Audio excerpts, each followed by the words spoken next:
नमस्कार रसिक हो, मी सौमित्र पोटे. तुम्हा सगळ्यांना माहितीच आहे की आपण आता रसिक शिरोमणी गोविंदराव टेंबे यांच्यावर बेतलेलं गोविंदराव टेंबे ऑफिशियल हे यूट्यूब चॅनल आपण घेऊन आलेलो आहे. गेल्या 5 जूनला याचा लोकार्पण सोहळा झाला. 5 जून ही गोविंदरावांची जयंती. कोल्हापुरामध्ये हा सोहळा झाला. या सोहळ्याला श्रुती सडोलीकर काटकर आणि अभिनेता सुबोध भावे हे प्रमुख पाहुणे म्हणून उपस्थित होते. सगळ्यात महत्त्वाची गोष्ट अशी की या दिवशी आपण लोगो अनवेल केला. त्या दिवशी काही कार्यक्रम पण झाले. त्यापैकी एक सुबोध भावेची मुलाखतही झाली होती आणि आता ती आपण प्रसारित करणार आहोत. हा आपला पहिला भाग असेल. पण इतरही कार्यक्रम या वेळेला झाले होते ज्याच्यामध्ये जसं मी सांगितलं की गोविंदराव टेंबे चॅनलचा लोगो कसा असेल तो अनवेल झाला, त्याचं म्युझिक अनवेल झालं. त्यावेळेला सुबोध आणि श्रुतीताई बोलले पण खूप छान. आणि शिवाय सुधीर पोटे, श्रद्धा दांडेकर, अतुल खांडेकर यांनी गोविंदरावांच्या रचनांवर एक कार्यक्रम सादर केला होता. आणि श्रुती सडोलीकर काटकर यांची एक छोटीशी मुलाखत सुधीर पोटे यांनी घेतली होती. त्यामध्ये गोविंदरावांचं एकूण काम याच्यावर त्या बोलत्या झाल्या होत्या. तर हे सगळे हे जे कार्यक्रम आहेत हे हळूहळू तुमच्यापर्यंत येणारच आहेत या चॅनलमधून. पण सुरुवात आपण सुबोध भावेच्या मुलाखतीमधून करणार आहोत. सुबोधनी अनेक विषयांना उजाळा दिला होता. इथे गोविंदराव टेंबे हे नाव त्यांना कधी ऐकले इथपासून पंडित जितेंद्र अभिषेकी त्याचे गुरु कसे, अशा अनेक गोष्टी सुबोधनं मांडलेल्या आहेत. तर मला खात्री आहे की हा नवा एपिसोड तुम्हाला आवडेल. मित्र म्हणेवर तुम्ही अतिशय प्रेम केलेलं आहे आणि मला खात्री आहे गोविंदराव टेंबे चॅनलवर सुद्धा आपण तितकंच प्रेम कराल. कारण सकस संगीताचा अनमोल ठेवा आपण तुमच्यापर्यंत आणणार आहोत. गोविंदराव टेंबे हे पहिले मराठी बोलपटाचे नायक होते, हार्मोनियम वादक होते, साहित्यिक होते, नाट्य संमेलनाचे अध्यक्ष होते. असं अनेक खूप मोठं काम त्यांनी करून ठेवलं आहे. तर हा जो ठेवा त्यांच्या कामाचा हा अजरामर व्हावा, हा नव्या पिढीपर्यंत पोचावा म्हणून हे चॅनल सुरू केलं आहे. आणि सुबोध भावे, श्रुतीताई आणि याशिवाय अनेक लोकांनी याला शुभेच्छा दिलेल्या आहेत. हे चॅनल गरजेचं होतं असं सांगितलेलं आहे. तर तुम्हाला ही विनंती आहे की हे चॅनल सबस्क्राईब करा. संगीत आवडत असेल, साहित्य आवडत असेल, सकस काही पाहायचं असेल तर त्या सर्वांना हे पाठवा आणि आपण एकत्र येऊया. हा एपिसोड कसा वाटतो मला जरूर सांगा आणि तुमच्या कमेंट्सची आम्ही सर्वजण वाट पाहत आहोत.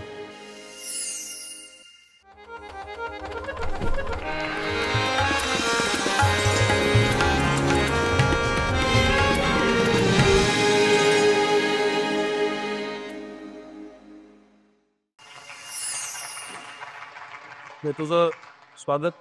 गोविंदराव टेंबे चॅनलवरती तुझं स्वागत. वा, एक साधा सुलभ प्रश्न माझ्या मनात येतो सुबोध, की गोविंदराव टेंबे हे नाव तुझ्या कानावर कधी पडलं? म्हटलं तर तू तसा पुण्याचा मध्यमवर्गीय कुटुंबातून आलेलास, अशी कुठली पार्श्वभूमी नाही तुझ्या गाण्याची किंवा कवी. गोविंदराव टेंबे हे नाव कसं पडलं कानावर आणि मग पुढे त्याचं काय झालं? बालगंधर्व चित्रपटाच्या दरम्यानच ही सगळी मंडळी माझ्या आयुष्यात आली. बालगंधर्वांमुळेच या देवल सभागृहाचं नाव आहे. ते देवलही आले, बखलेही आले, गोविंदराव टेंबे आले आणि बालगंधर्वांचे सगळे समकालीन जे त्यांच्याबरोबर होते, राम गणेश गडकरी असतील, ती सगळीच मंडळी आली. गोविंदराव टेंब्यांचं मला असं वाटतं बालगंधर्व चित्रपटात एखाद दुसरा सीन नाही आहे, असं पर्टिक्युलरली असा एक स्पेशल सीन नाही आहे. पण दिवाळीनंतरचा एक सीन आहे ज्याच्यात गोविंदराव टेंब्यांचं व्यक्तिरेखा त्याच्यात आहे आणि मला लोकेश गुप्तेनी ती भूमिका केली होती असं आठवतं आहे. बालगंधर्व चित्रपटाच्या निमित्ताने ही सगळी मंडळी आली आणि तेव्हा मला पहिल्यांदा कळलं की मानापमान हे त्या संपूर्ण संगीत नाटक परंपरेतलं पहिलं नाटक असं होतं ज्याला गोविंदरावांमुळे संगीत दिग्दर्शक ही उपाधी ज्या नाटकापासून सुरू झाली ते हे नाटक मानापमान. आणि गोविंदराव टेंबे हे भारतीय किंवा मराठी संगीत रंगभूमीवरचे पहिले संगीत दिग्दर्शक की ज्यांचं नाव संगीत दिग्दर्शक म्हणून लागलं. त्यामुळे मुळातच ही सुरुवातच त्यांच्याविषयी खूप एक स्पेशल काहीतरी वाटण्याची होती की अर्थात मानापांमधली काही गाणी बालगंधर्वमध्ये पण होती, रविमी असेल किंवा अजून कुठलेही असेल. पण मुळात चित्रपट बालगंधर्वांचा असल्यामुळे गोविंदरावांचा इतका अभ्यास झाला नाही. पण कालांतराने बालगंधर्व जरी संपलं तरी संगीत डोक्यातनं काही गेलं नव्हतं. त्यामुळे अर्थातच गोविंदराव असतील, भास्करराव बखले असतील, अल्लादिया खान साहेब असतील किंवा या परिसरात जन्मलेली अनेक माणसं असतील, त्यांच्याबद्दलचा एक वेगळा एक कानावर पडणं, त्यांच्याबद्दलचं वाचणं सुरू होतं. मग कट्यार आलं आणि अभिषेक बुवांना मी माझे गुरु मानतो. मी त्यांना कधी भेटलो नाही आहे, पण त्यांच्या संगीतातनं मला माझी वाटचाल मिळाली असं मला वाटतं आणि मनोमन मी त्यांना माझा गुरु मानतो. तर अभिषेकी बुवांनी जेव्हा संगीत नाटकांना चाली द्यायला सुरुवात केली, तेव्हा त्यांच्याही आदर्शांपैकी एक हे गोविंदराव टेंबे होते. त्यामुळे त्या परंपरेला जपत त्यांनी ती परंपरा पुढे वाढवली, जोपासली, अजून पुढच्या पिढीपर्यंत पोहोचवली. त्यामुळे कुठेतरी सातत्याने गोविंदरावांबरोबर पुन्हा पुन्हा नाव जोडलं जात होतं. आणि मानापमान करायचं ठरल्यानंतर मानापमान का करायचं ठरलं, कारण कट्यारसारखा एक चित्रपट नाटकावरती आधारित किंवा त्याच्यावरनं प्रेरित होऊन केला होता. उत्तम चालला. आणि मानापमान करायचं अशासाठी होतं की त्यातली चाली नाटकाच्या होत्याच त्याच्यात फार उत्तम. ते काय, पण मला असं वाटलं की आपल्याकडे मराठीमध्ये परिकथा नाही आहेत. आपण फार फेरी टेल्समध्ये, परिकथांमध्ये रमणारी माणसं नाही आहोत. आपल्याला जर एखादी परिकथा बघायची असेल तर नकळत आपली पावलं पुन्हा पाश्चिमात्य रंगभूमीकडे किंवा पाश्चिमात्य चित्रपटांकडे वळतात. मग सिंड्रेला असेल किंवा अजून त्यांचे जे जे काही फेरी टेल्स असतील ते असेल. मराठीमध्ये असा एकही मला फेरीटेल चित्रपट किंवा परिकथा असलेला चित्रपट आठवत नाही आहे. आणि मनात आलं की आपल्याला जर परिकथा बघायची असेल मराठी प्रेक्षकाला, तर त्याला ऑप्शनच नाही आहे, कारण आपल्याकडे परिकथाच नाही आहे. मग मानापमानची संहिता वाचताना मला असं वाटलं की याच्यात एक परिकथेची शक्यता लपलेली आहे. आणि मग अर्थात त्याच्यावर आम्ही काम केलं आणि त्यातल्या चाली, आता चित्रपट हा नाटकापेक्षा खूप वेगळा आहे. बरोबर. त्याच्यामुळे त्याला ज्या आवश्यक त्या चाली घेतल्या आणि गोविंदरावांच्या चालीला न धक्का लावता पण नवीन रूपामध्ये, म्हणजे त्याचं अरेंजमेंट म्युझिकची बदलून पुन्हा एकदा आणलं. आणि मला असं वाटतं की तेही तितकंच परिणामकारकरित्या लोकांपर्यंत पोचलं, कारण शंकरजींनाही त्या सगळ्या गोष्टींचा अंदाज आहे. गोविंदरावांच्या चाली आणि त्या गाताना किंवा त्याच्यातली ज्या ज्या चाली आम्ही सिनेमामध्ये वेगळ्या सीन्सला वापरल्या आहेत, त्याची परिणामकारकरित्या त्या उत्तम पोचल्या. याचं कारण पुन्हा त्यांच्या संगीतातच आहे. जसं क्लायमॅक्सच्या सीनमध्ये आम्ही चित्रपटामध्ये माझं अत्यंत आवडतं गाणं मानापानमधलं प्रेमसेवा शरण. तर प्रेमसेवा शरण माझं भयंकर आवडतं गाणं आहे. आणि इतकं रोमॅन्टिक गाणं मला नाही वाटत की मराठी रंगभूमीवरती दुसरं कुठलं आलेलं आहे. तर इतकं सुंदर चाल असलेलं गाणं, तर ते मला वापरायचं होतं जेव्हा धैर्यधर आणि भामिनीमध्ये गैरसमज झालेले आहेत आणि पुन्हा जेव्हा ते एकत्र येतात. तर नाटकात ते येतात वेगळ्या पद्धतीने, पण चित्रपटात ते येतात एका युद्ध प्रसंगामध्ये. आणि ते युद्ध प्रसंगामध्ये दोघांच्या मनामध्ये तेच चालू आहे आणि तिथे मी ते गाणं वापरलं आणि त्याचा इतका परिणाम तो अंगावरती येतो.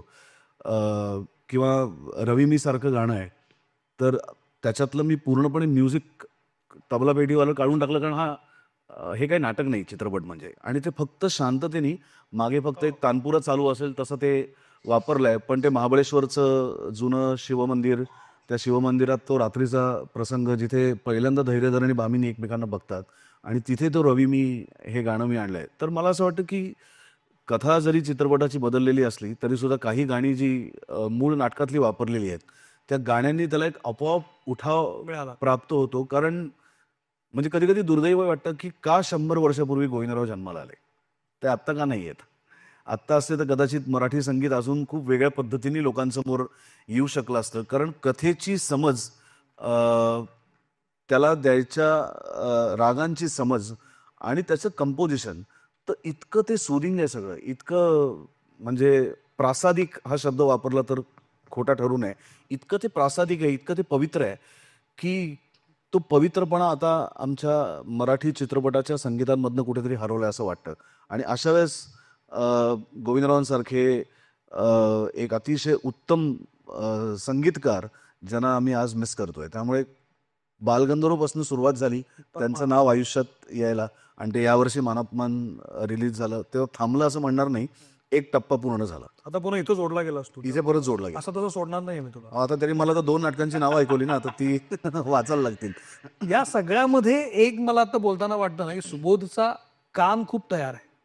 म्हणजे तू संगीत ऐकतोस, तू उत्तम गाण्यांचे रेफरन्स देतोयस, तू गाणी कसं वापरलंस हे सांगतोयस, आणि आता बोलता बोलता बोललास की तू अभिषेकी बुवांना तू गुरु मानतोस, कारण त्यांच्या गाण्यांना तुला मार्ग दाखवला. हे मला फारच खतरनाक वाटतंय एका अर्थात. ते कसं काय झालं? मुळात तू म्हटलंस तसं माझा संगीताशी काही संबंध नाही. माझ्या घरामध्ये आमचं पुण्यात खंडोबाचं मंदिर आहे आणि आमच्या घरामध्ये लहानपणापासून मी भजन, प्रवचन, कीर्तन या सगळ्या गोष्टी लहानपणापासून कानावरती पडत होत्या. माझे वडील खूप ऐकायचे. अर्थात भजन ऐकायचे, क्लासिकल पण ऐकायचे, नाट्यसंगीतही ऐकायचे. पण मला ते कधीच आवडलं नाही. मी शाळेत आणि कॉलेजमध्ये असताना मला असं वाटलं की ठीक आहे, बाबा ऐकत असतील, पण ते आपण रिटायर झाल्यानंतर ऐकायचं म्युझिक आहे, आत्ता नाही. मला ते बोरिंग वाटायचं. मला असं वाटायचं काय याच्यात, म्हणजे का ऐकायचं, काय त्याच्यात काही असं तरुणाला भावेल असं काही नाही, चेतवणारं काय? असं तेव्हा वाटायचं मला. किंवा माझ्या घरापासून एक 10 मिनिटं अंतरावरती सवाई गंधर्व महोत्सव व्हायचा. मला कधी असं वाटलं नाही की आपण सवाई गंधर्वमध्ये जावं आणि गाणं ऐकावं तिकडे शास्त्रीय संगीत. पण तू बघत असतो ना, तो कधीतरी तुला शिक्षा करतो. अच्छा. आणि याच कोल्हापूरमध्ये, म्हणजे याची सुरुवात पण कोल्हापूरमध्ये झाली. मी इथे बसलो म्हणून नाही सांगत आहे, पण वा. मुद्दामून सांगतोय. याच कोल्हापूरमध्ये मी काही वर्षांपूर्वी एक चित्रपट केला होता. त्या चित्रपटाचं नाव होतं आम्ही असू लाडके. आमचा कौस्तुभ इथे आलाय, बसलाय. त्या आम्ही असू लाडकेमध्ये शौनक अभिषेकींची एक प्रार्थना होती आणि फार सुंदर प्रार्थना. अशोक पत्कींचं संगीत होतं आणि शौनकने ती गायली होती. तर ती प्रार्थना मी ऐकली चित्रपटाच्या शूटिंगच्या दरम्यान आणि ते गाणं माझ्या मनामध्ये बसलं. मी एक आपल्याला लूप लागतो ना, तसं मी ते गाणं सतत तेच गाणं ऐकत राहिलो. आणि काही दिवसानंतर मला शौनक पुण्यामध्ये भेटला एका वेगळ्या कार्यक्रमाला. तर आमची पहिली भेट झाली. मी त्याच्यापाशी गेलो, त्याला म्हटलं की तुमचं गाणं माझ्या चित्रपटात आहे आणि फार सुंदर तुम्ही गायलात. मला माहीत नाही, पण ते खूप काहीतरी आतमध्ये जाणवतं ते गाणं ऐकलं की. आणि मग आम्ही पहिल्यांदा ओळख झाली. मग आम्ही फोन नंबर एक्सचेंज केले. मग आमचं बोलणं फोनवरती होऊ लागलं. तेव्हा आमच्या मंदिराचा शताब्दी महोत्सव होता 2006 साली आणि आम्ही वर्षभर काही ना काहीतरी कार्यक्रम करायचा असं ठरवलं होतं. मी त्याला विचारलं की एखाद रविवार तुम्ही आमच्याकडे गाणं गाल का? तो हो म्हणाला. येऊन गाणं गायला. आणि मग त्याच्यानंतर खऱ्या अर्थाने माझी इकडे वळण्याची वाटचाल सुरू झाली. अच्छा. मग शौनक आणि मी प्रचंड घट्ट मित्र झालो. तो माझ्या भावासारखा आहे. आणि माझ्या आयुष्यातलं पहिलं नाटक, बघा गंमत कशी आहे, माझ्या आयुष्यातलं पहिलं व्यावसायिक नाटक मी नट म्हणून केलेलं लेकुरे उदंड झाली. त्याचं संगीत अभिषेकी बुवांचं होतं. पण तोपर्यंत मला अभिषेकी बुवांची किंमत माहिती नव्हती, संगीताची किंमत माहिती तुला नव्हती, काही माहित नव्हतं? मला काहीच माहिती नव्हतं. त्यामुळे मी ते फक्त नाटक माझ्याकडे आलं म्हणून मी ते अत्यंत प्रोफेशनली करायचं तसं मी केलं. पण पुन्हा त्यांनी त्यांच्या मुलाला माझ्या आयुष्यात पाठवलं. हा. आणि शौनकमुळे मी खऱ्या अर्थाने नाट्यसंगीत आणि शास्त्रीय संगीताकडे जोडला गेलो. कारण पुढच्या 3 ते 4 वर्षांच्या टप्प्यात, म्हणजे बालगंधर्वचं करेपर्यंत मी आणि शौनक आम्ही सातत्याने भेटायचो. त्याचा मुंबईत कार्यक्रम असेल तर मी त्याच्या कार्यक्रमाला जायचो, पुण्यात असेल तर ऐकायला जायचो. आणि हळूहळू त्या म्युझिकनी पछाडायला लागलो होतो मला. आणि कळत नव्हतं, कारण मी गाणं शिकलो नव्हतो. मला आजही त्यातलं काही कळत नाही. एखाद दुसरा राग सोडला तर मला रागही ओळखू येणार नाही. पण त्या शौनकशी मैत्री झाली त्या काळात मी खूप काम करत होतो. एकाच वेळेस माझे 5 डेली सोप चालू होते, नाटक चालू होतं, सिनेमाचं शूटिंग चालू होतं. म्हणजे सुधारायचंच नाही की आयुष्यात आपलं काय चाललं, इतकं काम करत होतो. आणि या कामामधनं घरी येताना शौनकनी मला अभिषेकी बुवांचं गाणं ऐकवलं. म्हणून त्यांनी मला जे काही पास ऑन केलं व्हॉट्सॲपवरती की बुवांचं क्लासिकल म्युझिक, तर ते मी गाडीत लावायला सुरुवात केली. आणि हळूहळू माझ्या लक्षात यायला लागलं की हे संगीत ऐकल्यानंतर मी शांत होतोय. हे संगीत ऐकल्यानंतर मला खूप खूप रिलॅक्स वाटतंय, एक मेडिटेशनला बसल्यासारखं वाटतंय. आणि मग सातत्याने अभिषेकी बुवांचं गाणं ऐकत गेलो. अभिषेक बुवांचं गाणं ऐकत गेलो. त्याचबरोबर शौनकने फक्त अभिषेकीनं माझ्या आयुष्यात आणलं नाही, तर त्यांनी उस्ताद अमीर खान साहेबांना पण आणलं, त्यांनी कुमार गंधर्वांना पण आणलं, त्यांनी किशोरीताईंना पण आणलं, त्यांनी मालिनी राजूरकरांना पण आणलं, त्यांनी भीमसेन जोशींना पण आणलं. आणि ही सगळी मंडळी आता माझ्या आयुष्याचा भाग बनू लागली होती. वा. म्हणजे एक काळ असा होता की जवळजवळ 9 ते 10 वर्ष, म्हणजे तुम्हाला खोटं वाटेल पण कट्यारमध्ये जेव्हा अरिजित सिंगला घ्यायचं ठरलं तेव्हा मी शंकरजींना विचारलं होतं की कोण अरिजित सिंग. इतका मी अनभिज्ञ होतो फिल्मी म्युझिकपासनं. आणि हे सगळे क्लासिकल गाणारे मंडळी माझ्या आयुष्याचा भाग झाले होते. वा. आणि अभिषेकी बुवांचं गाणं ऐकत असताना किंवा उस्ताद आमिर खान साहेबांचं गाणं ऐकत असताना त्या काळात एक धडपड पण चालू होती की मूळ प्रवाहात काम करत होतो, पण तरीही ज्याला आपण म्हणतो की मालिकांमध्ये लीड रोल मिळत नव्हते. चांगल्या मालिका करत होतो, पण सतत आपल्या आयुष्यात दुःख असतात ना काही ना काहीतरी. आपल्याला सगळं चांगलं मिळालं तरी आपल्याला असं वाटतंच की नाही काहीतरी कमीच आहे, काहीतरी कमीच आहे. तशी ती आपणच वाढवलेली दुःख होती आयुष्यात. रस्ता सापडत नव्हता की आपल्याला नेमक्या कुठल्या रस्त्याने एक अभिनेता म्हणून वाटचाल करायची आहे. आणि बुवांचं गाणं ऐकत असताना, अभिषेकी बुवांचं गाणं ऐकत असताना, उस्ताद आमिर खान साहेबांचं गाणं ऐकत असताना मला एक लक्षात आलं की या गाण्यामध्ये कोणाला काहीही सिद्ध करण्याचा सोस नाहीये. कोणापुढे त्यांना काहीच प्रूफ करायचं नाहीये. वा. म्हणजे एखाद्या मंदिरामध्ये एखादा पुजारी जशी परमेश्वराची पूर्ण समर्पणाने त्याची भक्ती करेल, त्याची आराधना करेल, तितक्या समर्पणाने आणि तितक्या भक्तिभावाने ते संगीताची सेवा करतात. त्याच्यामध्ये कोणापुढे त्यांना काही सिद्ध करायचं नाहीये, टाळ्यांसाठी त्याचं गाणं नाहीये. त्यांचं गाणं एक या हृदयी से त्या हृदयी असल्यासारखं त्यांचं गाणं आहे. आणि माझ्या लक्षात आलं की हो यार, म्हणजे मला हे का नाही माझ्यात आहे. म्हणजे माझा अभिनय सतत लोकांच्या डोळ्यांवरती माझा अभिनय का अवलंबून आहे. म्हणजे तुम्ही कौतुक केलं तर माझा अभिनय चांगला आहे, तुम्ही वाईट म्हणलं तर माझा अभिनय वाईट आहे. असं का? पण मी स्वतःची परीक्षा करायला कधी शिकणार. म्हणजे ज्या क्षणी मी रंगभूमीवरती येऊन पहिलं माझं वाक्य उच्चारीन त्या क्षणी मला कळलं पाहिजे की मी आज बरं काम केलंय का वाईट काम केलंय. तुमच्यावरती माझं काम अवलंबून नसलं पाहिजे. माझं काम आणि माझी कला हे दोघांचंच नातं असलं पाहिजे. ज्या क्षणी ते संपेल त्या क्षणी माझं काम संपेल. आणि हळूहळू जे मी माझं काम लोकांच्या डोळ्यात शोधायला लागलो ते हळूहळू अभिषेकी बुवांमुळे आणि उस्ताद आमिर खान साहेबांमुळे मी कलेच्या नजरेने माझ्या कामाकडे बघायला लागलो की आज मी कलेच्या नजरेने प्रामाणिकपणे काम केलंय का नाही केलंय.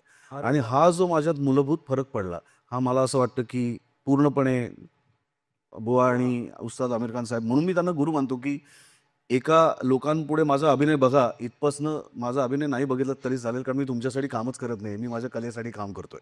तर हे जे ट्रान्सफॉर्मेशन आहे वा वा. वर हे ट्रान्सफॉर्मेशन येण्याचं कारण अभिषेकी बुवा होते. आणि ह्याच्यातनं प्रेरणा मिळाली बालगंधर्व करण्याची. तर बालगंधर्व सुद्धा करायची इच्छा झाली याचं कारण माझ्यातला अभिनय लोकांपुढे यावा असं हे कारणच नव्हतं. तर हे सगळी मंडळी आयुष्यात आल्यानंतर राहुल देशपांडे पुन्हा एकदा आयुष्यात आला. त्यांनी कट्यार नाटक करतोस का म्हणून विचारलं. मग त्याच्यासाठी कट्यार दिग्दर्शन केलं, त्याच्यात काम केलं. आणि ताजं कट्यारचा शुभारंभ झाल्यानंतर चौथ्या दिवशी हापूस चित्रपटाच्या सेटवरती असताना माझ्याकडे नेमकं पुस्तकं नव्हती वाचायला काही आणि खूप वेळ होता मध्ये. तर मी आमचे सहकलाकार मृणाल देशपांडे तिला विचारलं की तुझ्याकडे काही पुस्तक आहे का वाचायला. तर तेव्हा ती म्हणली हो आहे एक मिनिट हां. आणि असं म्हणून तिने बालगंधर्वांचं गंधर्व गाथा हे पुस्तक माझ्या हातात दिलं. आता ते जर गंधर्व गाथाच्या ऐवजी तिने वेगळं पुस्तक माझ्या हातात ठेवलं असतं तर बालगंधर्व चित्रपटच घडला नसता. बापरे. ओहो. म्हणजे मला कायम असं वाटतं की आपण खूप म्हणतो ना की आम्ही अतिशय चित्रपटाचा स्क्रीन प्ले उत्तम लिहिला आहे. तर मला असं वाटतं त्याच्या स्क्रीन प्लेला तोडच नाही आहे काही. वा. म्हणजे आधी जी अत्यंत ज्याला म्हणू की नापीक जमीन होती माझी संगीताच्या बाबतीतली, त्या नापीक जमिनीमध्ये त्यांनी काही शेतकरी आणले, शौनक सारखे, महेश सारखे. त्यांच्या माध्यमातून त्या शेतीमध्ये खूप उत्तम काम केलेले अभिषेक बुवा आणले, उस्ताद आमिर खान साहेब आणले की ज्यांनी ती जमीन तयार केली आधी छान पीक त्याच्यामध्ये येण्यासाठी. आणि जेव्हा ती जमीन तयार झाली, जेव्हा माझ्या आयुष्यातलं पहिलं संगीत नाटक कट्यार काळजात घुसली, मी कधी संगीत नाटकही पाहिलं नव्हतं. ते मी बसवलं, त्याच्यात काम केलं आणि त्याच्याबरोबर चौथ्या दिवशी त्यांनी बालगंधर्वांची कादंबरी माझ्या हातात दिली.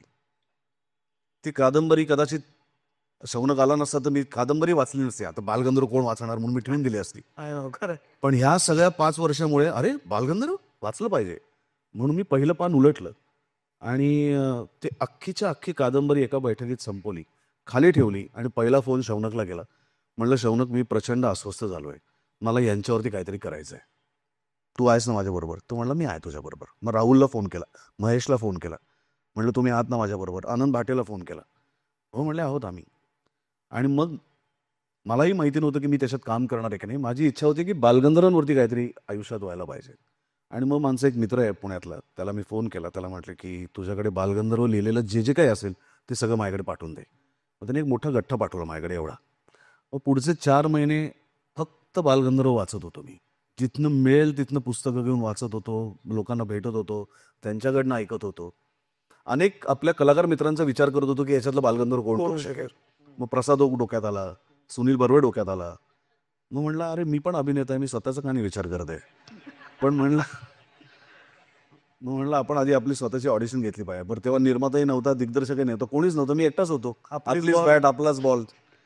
मग मी आमच्या एक मेकअप दादांना सांगितलं की तुम्ही जरा माझ्याबरोबर चला. मग आमची एक मैत्रीण होती, तिला सांगितलं की जरा मला साडी बिडी नेसायची, ती घेऊन ये. मग आम्ही पुण्याला गेलो मुंबईवरनं. अतुल शेदयच्या स्टुडिओमध्ये माझं पहिलं फोटोशूट मी बालगंधर्वांच्या वेशात केलं. मी आधी मला बघायचं होतं की मी दिसतोय का त्यांच्यासारखा. खरं आहे, बरोबर. ते जर दिसत नसेल तर काय उपयोगच नाही आहे. मग मी बघितले फोटो, मग माझं मीच स्वतःला सिलेक्ट केलं. म्हणलं आता मीच बालगंधर्व. कारण सिलेक्ट करणारं कोणी नव्हतंच, दिग्दर्शकही नव्हता, निर्माताही नव्हता. मग नितीन देसाईंकडे गेलो. मग अभिराम भटकमकरला पिक्चरमध्ये आणला. अभिरामला म्हणलं की अभिराम असं असं आहे, तू लिहिशील का? अभिराम म्हणलं मी लिहीन. तो गठ्ठा त्याच्याकडे पाठवला. मग त्यांनी तो वाचला. मग आम्ही एक त्याचं ऑनलाईन तयार केली. मग नितीन देसाईंकडे गेलो. नितीन देसाईनं म्हटलं की हे असं असं आहे. त्यांनी ते वाचलं, माझे फोटो समोर ठेवले, त्यांनी ते बघितले. म्हणले चला कधीपासून कामाला सुरुवात करायची. आणि जुलैमध्ये मी नितीनकडे गेलो आणि बरोबर 3 महिन्यानंतर आम्ही बालगंधर्वांच्या शूटिंगला सुरुवात केली. त्यामुळे ते जे योग असतात ना, तर मला असं वाटतं की काही काही माणसं तुझ्या आयुष्यात येणं हा त्याचा स्क्रीन प्ले असतो. आणि बालगंधर्व घडलं, बालगंधर्वांमुळे लोकमान्य घडले. कारण बालगंधर्व बघून आपल्याच एका कलाकार मित्रांनी, शरद पोंक्षेने मला लोकमान्यांची कादंबरी दिली. ती जर दिली नसती तर लोकमान्य चित्रपटही घडला नसता. ती दिली म्हणून लोकमान्य घडला. बालगंधर्व, लोकमान्य घडलं. कट्यार नाटक करत असताना माझ्या डोक्यात नाटकापेक्षा चित्रपटाचाच विचार चालू होता, त्यामुळे कट्यार चित्रपट घडला. आणि हे 3 चित्रपट घडले ते एकाच निर्मात्याने आमचे केले. त्यामुळे त्याला असं वाटलं की नाही आता पुढचा चित्रपट केला पाहिजे, म्हणून घाणेकर घडला.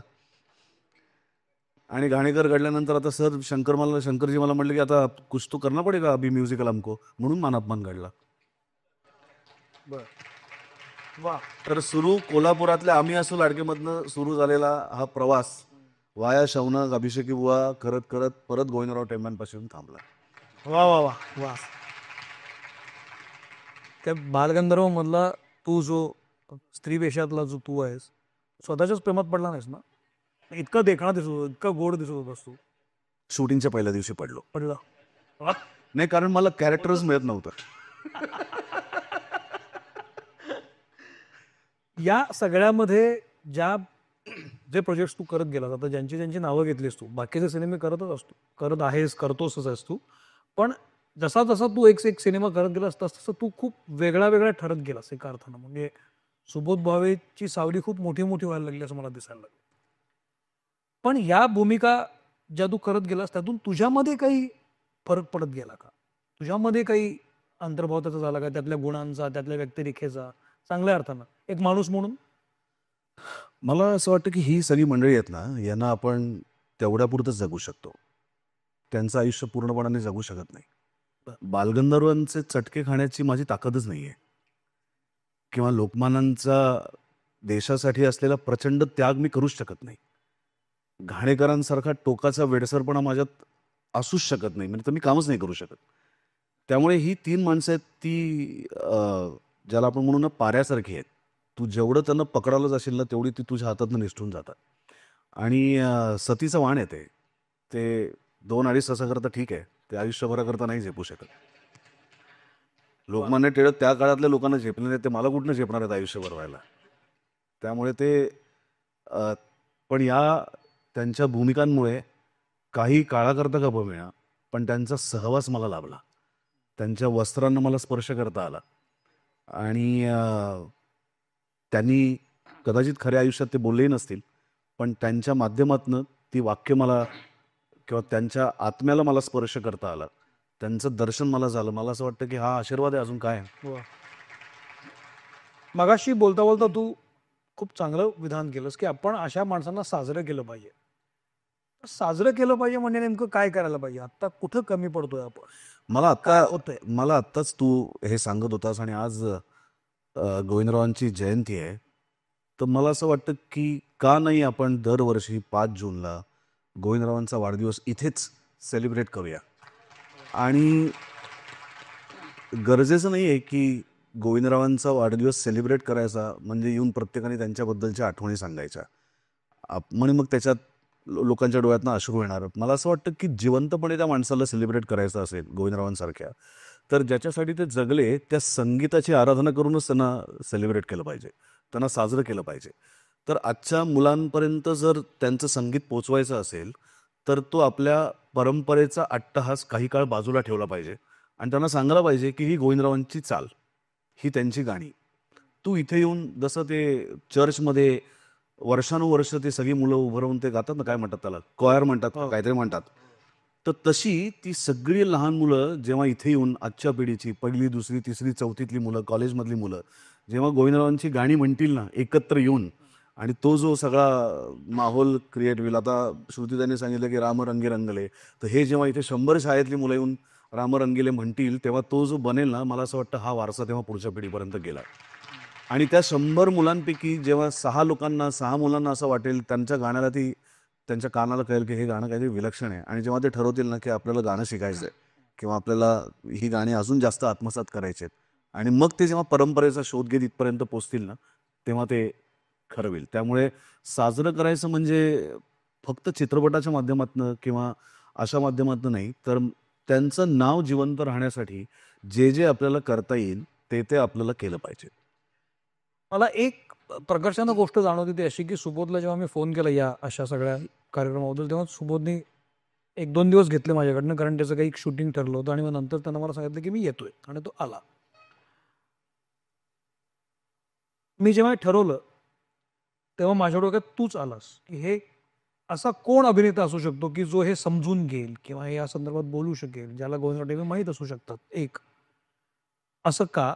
आणि दुसरी गोष्ट, मला इतर कोणावरही दोष द्यायचा नाहीये, पण असं कधी होणार आहे की गोविंदराव टेंबे उदाहरण आहे, पण अशी खूप मोठी मोठी माणसं आपल्याकडे होऊन गेली, तर त्यांच्यासाठी काय करायचं म्हणून आपल्याकडे खूप सारे कलाकार आहेत की जे खूप बोलू शकते.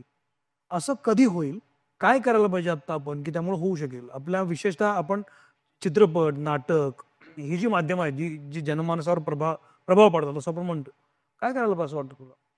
मला असं वाटतं की आपल्यामध्ये एक कमालीचा न्यूनगंड आहे मराठी माणसांमध्ये. बरं. आपण आपल्या चांगल्या गोष्टींना लपवून ठेवतो. मला असं वाटतं त्या उघडपणे लोकांसमोर आणण्याची गरज आहे, कारण त्याच्यात आपण काहीच चुकीचं किंवा पाप केलं नाहीये. उलट इतक्या सर्वांग सुंदर पद्धतीने आपण आपल्या कला सादर केलेल्या आहेत, साजऱ्या केलेल्या आहेत, की त्याच्यात लपवण्यासारखं काय? म्हणजे सांगलीचे गायकवाड नावाचे आयुक्त होते सांगलीला. तर ते जेव्हा आले सांगलीला, तेव्हा त्यांनी फार सुंदर गोष्ट केली, की सांगलीतल्या जिल्हा परिषदेच्या किंवा सांगलीच्या महानगरपालिकेच्या किंवा आयुक्तांचं जे ऑफिस आहे त्या कार्यालयात जर तुम्ही गेलात, तर सांगली परिसरामध्ये जे जे साहित्यिक होऊन गेले त्या साहित्यिकांच्या ओळी त्यांनी भिंतीवरती लिहून ठेवल्या. किंवा सांगली भागातले जे चित्रकार आहेत त्या सगळे तरुण चित्रकार, तर त्या सगळ्या चित्रकारांचं प्रदर्शन त्यांनी कृष्णेच्या काठी भरवायला सुरुवात केली नदीवरती. तर मला म्हणायचं आहे काय, की सेलिब्रेशन करण्यासाठी गरज नाही की मला एखादा हॉल घेऊन तो केला पाहिजे. आज तुम्ही जाता येता, आता जसं तुम्ही म्हटलात की देवल क्लबच्या कुठल्याही कार्यक्रमाची सुरुवात, ती जी प्रार्थना आपण मगाशी शारदेचं स्तवन केलं, त्या स्तवनाने आपण त्याची प्रार्थना करत होतो.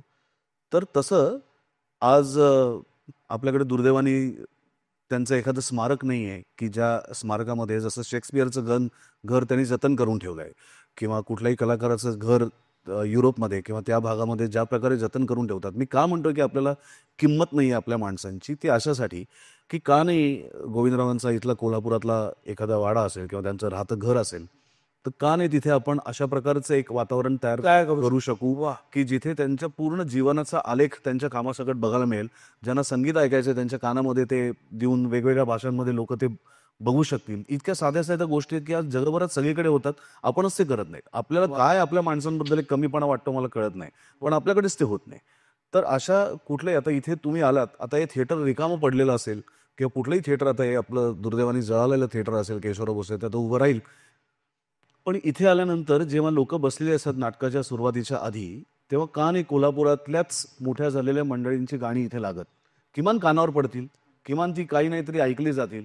मला असं वाटतं की छोट्या छोट्या गोष्टी ज्याला काही फार तुम्हाला श्रम करायला लागत नाहीत, पण ते इच्छा असली पाहिजे आणि त्या माणसावर आपलं प्रेम असलं पाहिजे. वा.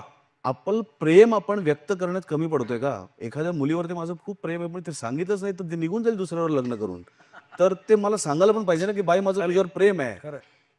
तर हे मला सांगताही आलं पाहिजे, तर माझं तुमच्यावर प्रेम आहे. वा. म्हणजे या प्रेमाला अनुसरून एक शेवटचा प्रश्न विचारतो, मग आपण थांबूया. आता तू लोकमान्य टिळक केलेस, बालगंधर्व केलेस, घाणेकर केलेस, उद्या समजा गोविंदराव टेंबेंवरचा सिनेमा करायचं ठरलं आणि सुबोध भावेंकडे आम्ही आलो, भावेंचं काय म्हणणं असणार? मला पेटी शिकायला काही काळ दे. कारण ते खोटं वाटतं कामा नये. वा, वा, वा. आत्ता त्यांनी बॅटरी आणि 2 पॉझिटिव्ह निगेटिव्ह वायरचा हे केला, तर माझा आधी हातच तितका चालणार नाहीये. त्यामुळे आधी मला जर पेटीचा सराव होऊ दे, मग मी त्यांची भूमिका करेन. वा, मनपूर्वक धन्यवाद सुबोध. थँक्यू. तू आलास आवर्जून आणि इथं थांबतो मी. Thank you very much Subodh. तू अगदी वेळात वेळेतून आलास आणि मी अगदी म्हणजे औपचारिकता नाही आहे, पण खरंच सुबोधचं कौतुक आहे, कारण काहीही किरकिर न करता तो आला आणि त्यानं जे सांगितलं ते सगळं तो करतो आहे. म्हणजे आवर्जून तुझं खूप कौतुक. Thank you very much. आणि जायच्या आधी मी परत एकदा देवल क्लबची लोक इथे बसलेत. तुमचं काम अनेक वर्ष मी ऐकतोय, माझ्या मित्रांकडनंच ऐकतोय. संगीताच्या वाटचालीमध्ये तुमचं योगदान फार अफाट आहे, कारण तुमच्या नावातच देवल आहेत. त्यामुळे देवलांना मास्तर म्हणत असत पूर्वी, आणि त्यांच्यामुळेच ही सगळी मंडळी, ज्यांचं नाव बालगंधर्व असेल किंवा ही सगळी मंडळी घडली. तर मी सांगितलं त्याप्रमाणे तुमच्या या सगळ्या परिसरामध्ये नवीन मुलांना जर कुठल्याही कोल्हापूरमधनं मोठ्या झालेल्या माणसाचं ऐकायचं असेल, तर एक व्यवस्था इथे अशी उभी करा, की पूर्वी मला आठवतं की MTVची स्टुडिओ असायची आणि त्याच्यात तुम्ही ते केल्यानंतर तुम्हाला ते ऐकायला यायचं CD प्लेअर. तर तसंच तुम्ही ते काहीतरी एक व्यवस्था इथे तयार करा, की ज्याला कधीही रात्री बेरात्री, आणि आमच्या पुणेकरांसारखे 12 ते 4 बंद असे नियम लावू नका. ज्याला जेव्हा ऐकायचं असेल, कॉलेजच्या आधी, कॉलेजच्या नंतर, कट्ट्यावर जाताना, चहा पिताना, त्याला इथे येऊ देत. आणि छान गोविंदरावांच्या किंवा इथली जी कोल्हापूरमधली मंडळी, ज्यांनी स्वतःच्या कर्तृत्वाने कोल्हापूरचं नाव केलं, त्या सगळ्या मंडळींचं कलेतलं योगदान त्याला इथे ऐकता पाहता यावं. आणि अशी काहीतरी व्यवस्था तुम्ही सुरू करू शकलात, तर आज ही जी एक 40च्या पुढची मंडळी फक्त देवल क्लबचा भाग आहेत, ती मला असं वाटतं तो वयोगट आपण 5-10 पर्यंत आणूया. तेव्हा खऱ्या अर्थाने ही कला अजून पुढच्या पिढीपर्यंत जाईल. पुन्हा एकदा मला बोलवलं आणि ऐकलं त्याबद्दल धन्यवाद.